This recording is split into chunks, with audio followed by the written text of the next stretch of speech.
Quelles sont les perspectives de l'unité de l'opposition après la réconciliation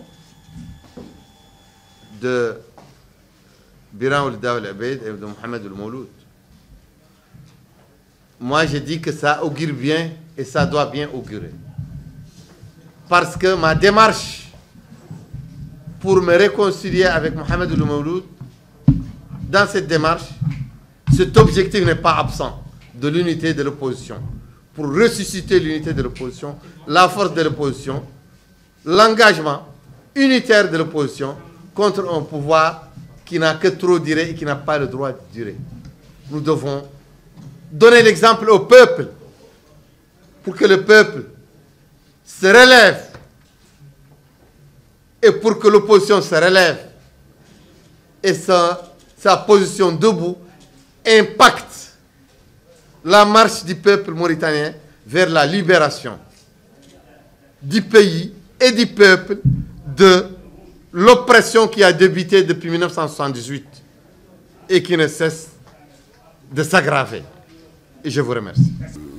La rencontre entre le président Biram et sa direction avec le président Mohamed Mouloud et également la direction de l'IFP qui a eu lieu donc la semaine passée, il est évident qu'il s'agit là d'un pas très important du côté de l'opposition vers une convergence de vues face à une situation qui est littéralement bloquée. On l'a vu avant les élections, on l'a vu encore plus après les élections et les résultats dans lesquels ça a été annoncé.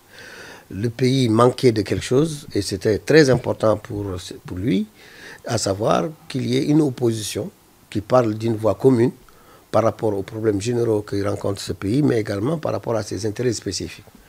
Or, il était évident que ce qui hypothéquait, entre autres, cette rencontre, cette réunion de l'opposition, ce regroupement, c'était les relations interpersonnelles qui étaient relativement mauvaises, il faut le dire, entre les principales composantes de cette opposition.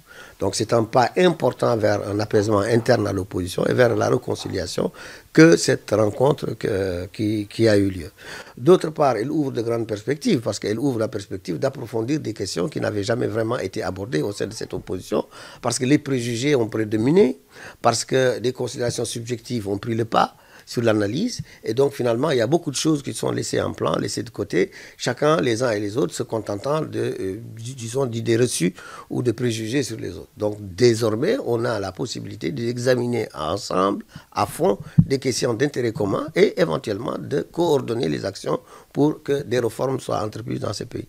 J'ajoute également que c'est indispensable, même pour la marche générale de la démocratie, parce qu'un pouvoir, quel qu'il soit, a besoin d'une opposition qui lui rappelle ses échéances, qui lui rappelle ses impératifs et qui, en vérité, contrôle l'application de la loi et de la Constitution dans le pays. Et aussi, soit le porte-voix des populations, et en particulier des plus pauvres, des plus démunis, qui n'ont de voix, en vérité, que celle que peut leur offrir cette opposition. Le retrait de la plainte a pour effet, disons, incident, pour effet en tout cas normal, qu'en réalité, il n'y a plus d'objet de ce qui avait été à l'origine de la levée de son immunité parlementaire. Ça, c'est évident d'un point de vue technique.